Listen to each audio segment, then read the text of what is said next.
Ngayon na input ba na iti mondo na nezutin inezutin ulit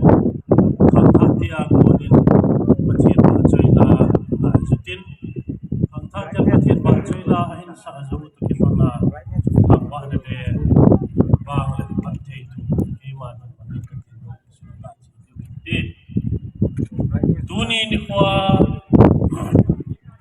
Chilai mo na ikikopom na wa mihi kilbon hipon patien kilbon hin zechun pakai kilopi tai mo ta biti pa ho ta Pangmol Christian Church ho bumi te pakai ho tin din ta bi sa na wa hin alem kilbon zo asam lobi ichibi tunin zona pakai di pitaben Izechun lopin na le thapwa na choya na zo se pakai pathin pe bin ize Valozin pakai lasa kipain pakai cibai bun kipala sana sumulun be sumil lo zenu pakai cupathe nahi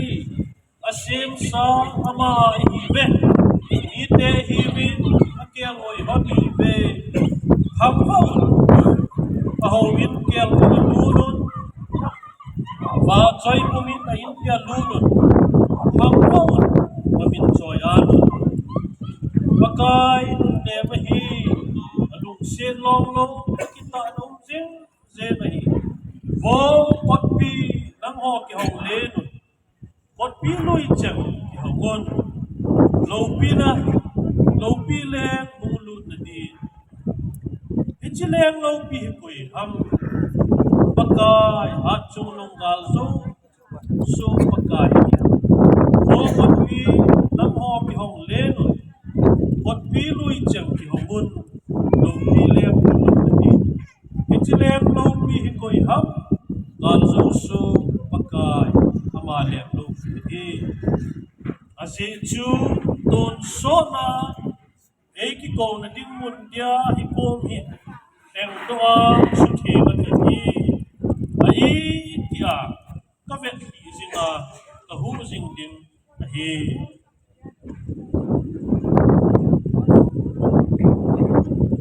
tuni sim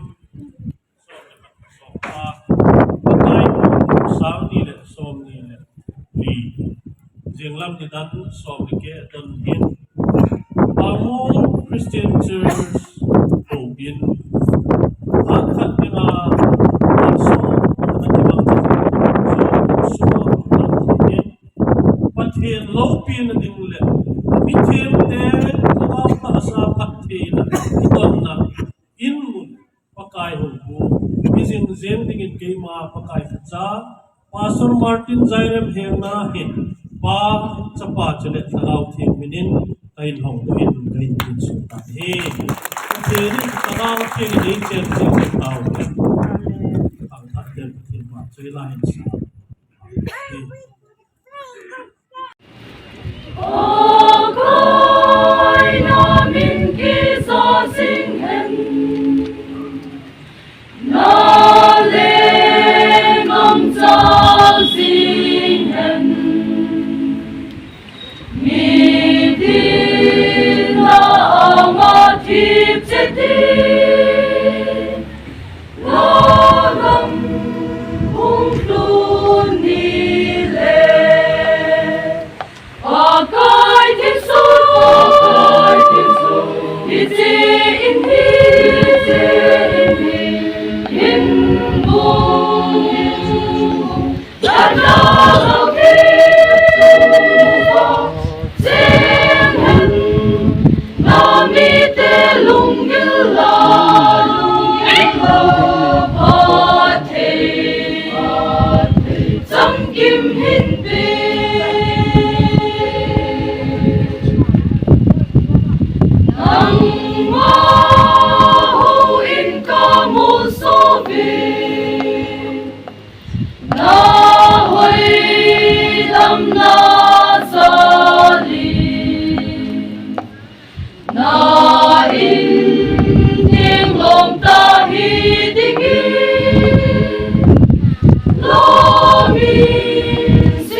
Tan cho gạo thiên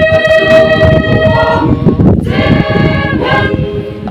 Nga mi te lung gila Phật thầy Dâm kim hin bê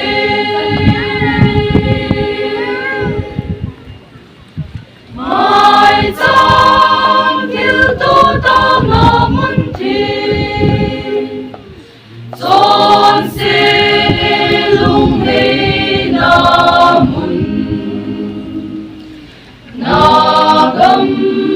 cha le na lo pi na Kin lo pi nei na di Ba kai Thenso Ite in hin bung Tan cho gạo thiên Dên hen Na mi te lung gila Phật thầy Dâm kim hin bê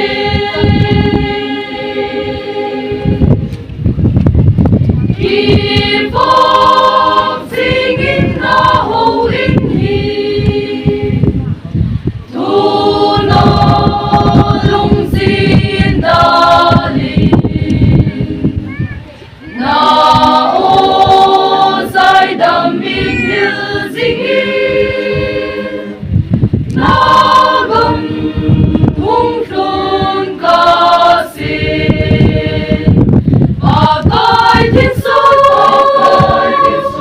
Ite in hin bung Tan cho gạo thiên Dên hen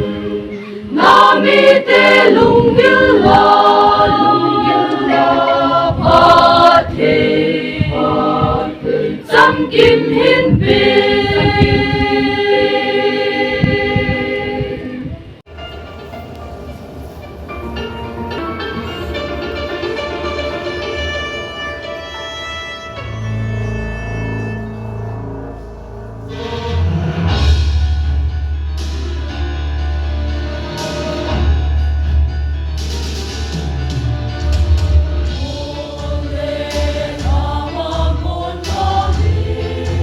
In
Upagay kahinahin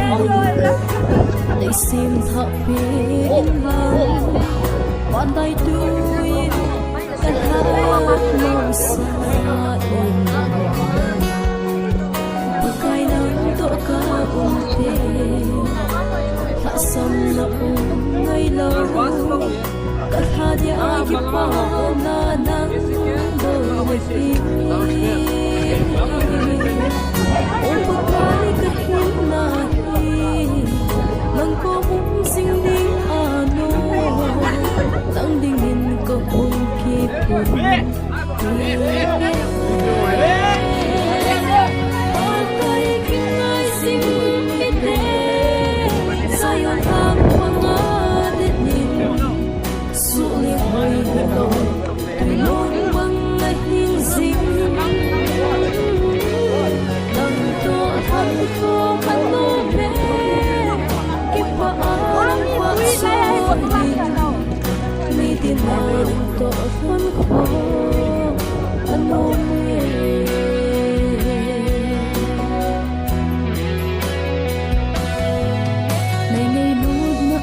thu đàn cả say dấu po chọn sẽ để rất đô na thu in asani ate pin ka ni po thim thun ka su dấu po na min va chui na dây la